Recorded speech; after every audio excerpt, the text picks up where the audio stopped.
नमस्कार आणि शुभ सकाळ सर्वांना। तर कशा आहात तुम्ही सर्वजण? आम्ही इथे एकदम मजेत आहोत आणि आज आहे बुधवार। तर मी आजपासून एक्सरसाइज स्टार्ट केली दिवाळी झाल्यानंतर पहिल्यांदाच, आणि दिवाळीच्या आधी जो नवरात्रांच्या आधीपर्यंत करत होते, त्यानंतर बंद केली होती। सो मी आता पुन्हा स्टार्ट केली आहे, कारण फराळी होता, फराळी खायचा होता। सो त्यामुळे मध्ये थोडे दिवस आराम घेतला आणि भरपूर सारी कामं देखील होती। सो आत्ता जस्ट एक्सरसाइज केली आणि राघव उठला, तर मध्येच एक्सरसाइज सोडून दिली। म्हणजे जवळजवळ मी 15 मिनिटच एक्सरसाइज करते आणि 15 मिनिटाची माझी एक्सरसाइज झाली होती, परंतु लेग वर्कआउट करत होते मी 15 मिनिट, आणि त्यानंतर मी हँड वर्कआउट करायला घेतलं आणि राघव उठला। सो हँड वर्कआउटची तशी काही गरज नाही वाटत, कारण दिवसभर हँड चालूच राहतात। सो त्यामुळे मग मी तो उठला तर त्याला घेतला, त्याच्याबरोबर खेळत बसले थोडा वेळ। सो आता आंघोळ वगैरे करेल, देवपूजा करेल आणि ब्रेकफास्ट करणार आहे, कारण हाय प्रोटीन ब्रेकफास्ट करायचं आहे। सो देवपूजा आधी करेल, कारण मला ऑमलेट खायचं आहे। सो देवपूजा झाल्यानंतर ऑमलेट वगैरे बनवेल मी, आणि राघव चालला आहे तिकडे। सो आता तो भरपूर काही काही ओढायला लागलाय, तर चला लागूयात कामाला। आणि मेन म्हणजे राघवची आंघोळ झाली आहे, सकाळीच त्याला आंघोळ घालूनच झोपवलं होतं मी, तर त्याची मस्त झोप झाली आहे आता, आणि आता त्याला मस्ती करायची। सो आता त्याच्याकडे थोडंसं लक्ष द्यायला लागतं, कारण बरंच काय काय ओढत बसतो, कुठेही जातो। हे आता तिकडे काय, आता वॉशरूमकडे काय, कुठे जायचंय तुला? आणि हा फॅन आहे ना, हा स्टँडिंग फॅन, तर तो ओढत बसतो तो, त्यामुळे अंगावर पाडून वगैरे घ्यायची भीती वाटते। इकडे सोडत नाही त्याला मी त्यामुळे, परंतु इथे माझी योगा मॅट आहे, आणि त्यांनी खूप दिवसांनी म्हणजे फर्स्ट टाइमच योगा मॅट पाहिली आहे। सो त्यामुळे त्याला क्युरियोसिटी आहे, हे नक्की आहे काय। तो तिकडनं आलाय पाहायला, त्यासाठी इकडनं मधल्या रूम मधून। राघू काय रे बच्चा, काय राघव, काय येते बाळा, काय येते, काय काय तुला एक्सरसाइज करायची तुला एक्सरसाइज करायची ओ, करा ओके। सो आता मी आंघोळ वगैरे करते, देवपूजा करते, ब्रेकफास्ट करते। राघवलाही डाळ राईस बनवणार आहे मी आता थोड्या वेळाने, तो डाळ राईस खाईल। आणि मला आज मेन म्हणजे माझ्या बाल्कनीमध्ये जो वेल आलेत, तर त्याला दोऱ्या बांधायच्यात, कारण तो वरती बांधला नाही तर तो खाली व्यवस्थित येणार नाही। आणि मी काही पॉट आणले होते गिफ्ट मार्केटवरून, तर तेही मला ट्रान्सफर करायचे दुसऱ्या पॉटमध्ये, तर तुमच्यासोबत मी ते शेअर करेल। आणि मेन म्हणजे मला आज गाऊ खूप दिवस म्हणते ब्रेड घे मम्मा, ब्रेड आण, तिला न्यूटेला ब्रेड न्यायचे डब्यामध्ये उद्या। सो मी आज यीस्ट वगैरे आणून ठेवलंय, मला ट्राय करायचे घरी बनवायला, कारण माझ्याकडे सगळं सामान आहे, परंतु वेळ भेटत नाही, तेवढाच प्रॉब्लेम। सो मी आता बघते, मला जसं जमेल तसं आज वेळ काढते, आणि फर्स्ट टाइम ट्राय करणार आहे, त्याच्यामुळे माहिती नाही कसं होईल ते।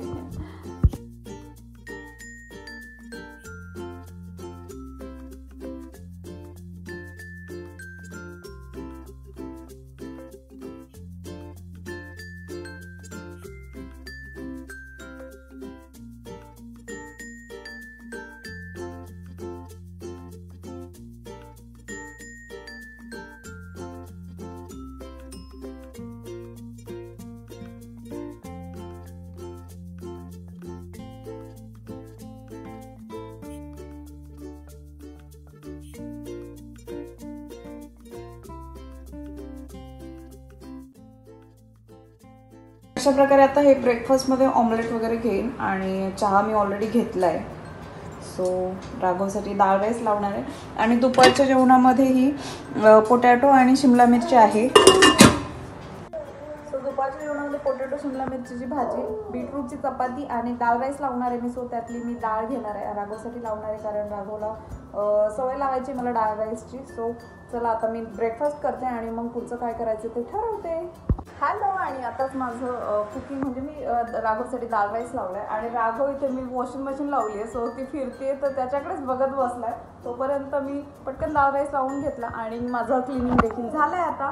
सो 1 वाजलेत, आता गाऊ येईलच थोड्या वेळात। सो आज राघवला डाळ राईस पहिल्यांदाच देणार आहे मी, आधी त्याची पेस्ट देत होते, परंतु आता डाळ राईस देणार आहे डायरेक्ट, कारण त्याला आता टीथ आलेत। सो 2 आलेत, खालनं 2 दात आलेत त्याला, आणि बरेच दिवस झाले, 2-4 दिवस म्हणजे आठवडा झाला असेल मे बी, यायला लागले होते.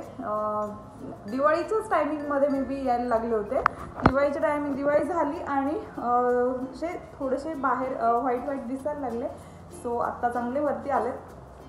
तर आता तो डाळ राईस त्याला मी भरवणार आहे, आजपासून स्टार्ट करणार आहे डाळ राईस. आणि त्यासोबतच कॅल्शियमसाठी नाचणी देखील द्यायची. सो नाचणी तो डोसा पण थोडासा खातो.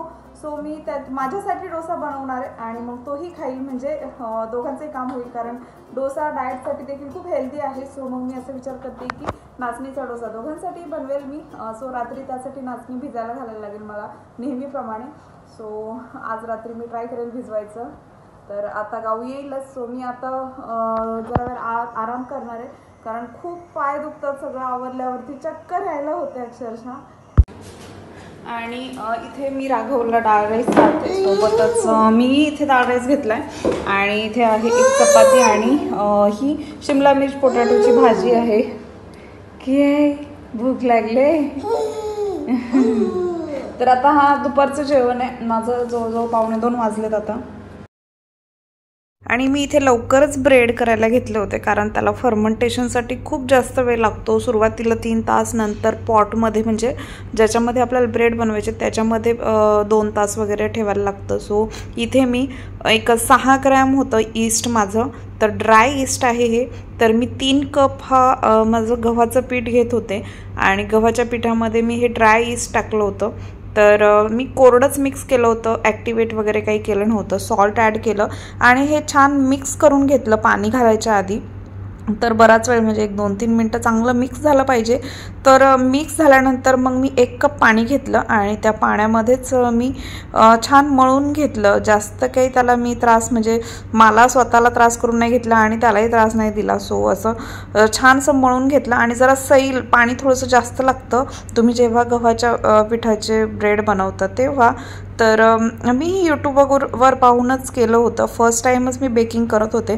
तर अशा प्रकारे माझं चालू होतं आणि हात वगैरे भरतात ॲक्च्युली खूप जास्त. सो मी त्यामुळे मी माझा हा प्लॅस्टिकचा स्पॅच्युला आहे छोटा, तो घेतला होता. आणि असंच मी हे 2 ते 3 तास ठेवलं. तर एवढं फर्मेंट झालं होतं, मला माहिती नव्हतं एवढं होईल. पॉटच्या बाहेर यायला लागलं होतं. अजून 1 तास ठेवलं असतं मी, परंतु ते खूप बाहेर यायला लागल्यामुळे मग मी मळायला घेतलं लगेच. आणि अशा प्रकारे कापडाचंही काढून घेतलं, त्याला लावलं. कारण हे कापड माझं म्हणजे त्यासाठीच ठेवलेलं आहे मी, मासवड्या वगैरे बनवायला ठेवलेलं. सो अशा प्रकारे छानसं काढून मग मी ते पुन्हा स्पॅच्युलाने एकत्र मळून घेतलं आणि मग पुन्हा तो त्याचा डो आहे तो छोटा झाला. सो ऑइल वगैरे काही घातलं नव्हतं मी याच्यामध्ये, परंतु ऑइल माझे जे पॉट आहेत तर त्या पॉटला मी खाली ग्रीस करून घेतलं होतं. कारण माझ्याकडे बटर पेपर नव्हता. तर बटर पेपर असल्यावर तुम्ही बटर पेपर टाकू शकता. शक्यतो बटर पेपर टाका, कारण नॉनस्टिक असतं तर ते निघायला जरा त्रास करतं खालनं. ऑइल लावलं होतं तरी मला जरा त्रास झाला आणि काढायला. सो त्यामुळे मी नेक्स्ट टाईम बटर पेपरच यूज करेन. आणि अशा प्रकारे मी हे घालून घेतलं. शक्यतो ओल्या कापडाचाच वापर करा, कारण चिकटत नाही. त्यामुळे पीठ जरी कापडाला लागलं तरी. आणि बॅटर मी फर्मेंटेशनला टाकले परत 1-2 तासासाठी. तर आता मी बोंबील भाजायला घेतलेत. मला बोंबलाची चटणी करायची कांदा टमाटर घालून. सो बोंबील भाजते. आणि राघव ऐकतच नाहीये, त्याने माझा अवतार कसा करून ठेवला, अजिबात ऐकत नाहीये. सो मी आता त्याला झोपवणार आहे आणि मग स्वयंपाक करून मग आम्हाला बाहेर जायचे गावला खेळायला घेऊन. आणि इथे होती तयार माझी झाली बोंबलाची चटणी. तर बोंबलाची चटणीसोबतच मी भाकरी बनवणार होते. सो भाकरीचं पीठ देखील मी हटून ठेवलं होतं आणि छान हटून ठेवलं. आणि थंड झालं की मस्त भाकरी होतात. हातानेही तुम्ही वळू शकता त्या भाकरी. आणि इथे फर्मंट झालं होतं आपलं ब्रेडचं पीठ. तर अशा प्रकारे डबल झालं होतं 2 तासाने, तुम्ही पाहू शकता.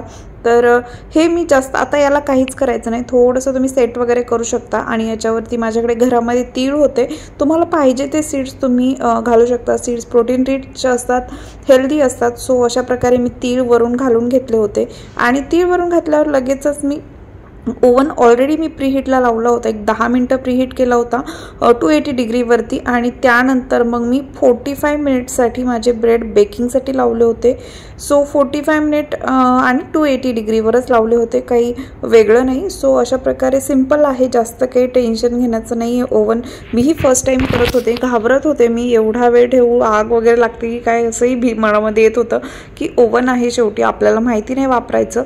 परंतु त्याने काही होत नाही. तर मी 45 मिनिटसाठी ठेवला होता 280 डिग्रीवरती आणि त्यानंतर काढल्यानंतर एकदा चेक करायचं आहे. आपली जी नाईफ आहे म्हणजे सुरी आहे ती घालून पाहिजे. जर सुरीला चिकटत असेल तर तो झालेला नाही आहे, सुरीला चिकटत नसेल तर आपला ब्रेड रेडी आहे. सो अशा प्रकारे माझं 45 मिनिटने मी चेक केलं होतं तर रेडी झाला होता. आणि त्यानंतर मग मी कट करायला घेतला होता. स्वयंपाक देखील झाला होता साईड बाय साईड.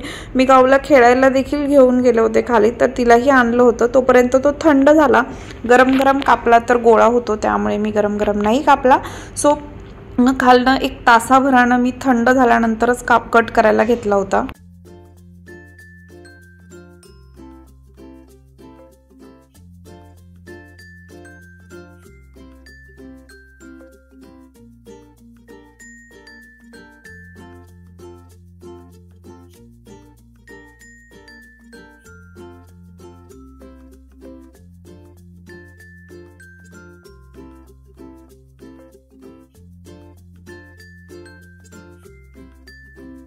आणि तुम्ही पाहू शकता केवढा स्पंजी झाला होता आपला ब्रेड. तर मी नेक्स्ट टाईमपासून घरीच बनवायचा मोस्टली प्रयत्न करणार आहे. जेव्हा जेव्हा मला वेळ भेटेल तेव्हा.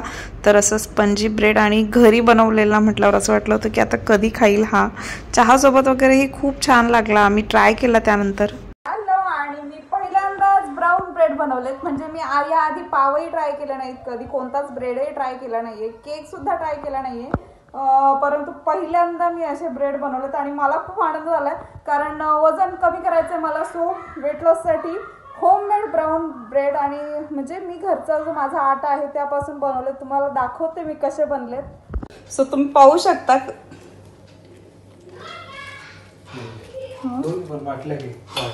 अशा प्रकारे बनलेले आहेत. आणि याच्यावरती मी सीड्स टाकले होते आपले तीळ. तर एवढे सॉफ्ट आहेत आणि एकदम स्पंजी बनलेत, खूप छान छान झालेत. आणि आता मी खूप हॅप्पी आहे. आणि हे कट करायचे राहिलेत, हे छोट्या याच्यामध्ये ठेवले होते. सो हे चहाबरोबर आता उद्यापासून माझ्या मिस्टरांना जाणार आहेत. आणि अशा प्रकारे मी एअरटाईट कंटेनरमध्ये ठेवून देणार होते कारण प्रिझर्वेटिव्ह नाही आहेत तर ते जास्त दिवस नाही खाऊ शकत आपण. 2 ते 3 दिवसातच संपवायला लागतील. आणि त्यानंतर मग आम्ही जेवण वगैरे केलं. जेवणामध्ये भाजी भाकरी होती, बाकी काही नव्हतं. आणि आत्ताच मी राघवला झोपवलंय. गावली झोपली, गावला उद्या स्कूल आहे. आणि ब्रेड मी आज पहिल्यांदा ट्राय केले, खूप सुंदर. म्हणजे की मी आयुष्यात मला असं वाटलं नव्हतं की मला ब्रेड जमतील म्हणून. तर ब्रेडही खूप छान झालेत. आणि आता मी वेगवेगळं बेकिंग ट्राय करणार आहे. तर आता खूप झोप येते. तर आजचा ब्लॉग मी इथेच संपवते. तुम्हाला जर आजचा ब्लॉग आवडला असेल तर प्लीज माझ्या चॅनलला सबस्क्राईब करायला विसरू नका. भेटूयात नेक्स्ट ब्लॉगमध्ये. तोपर्यंत बाय.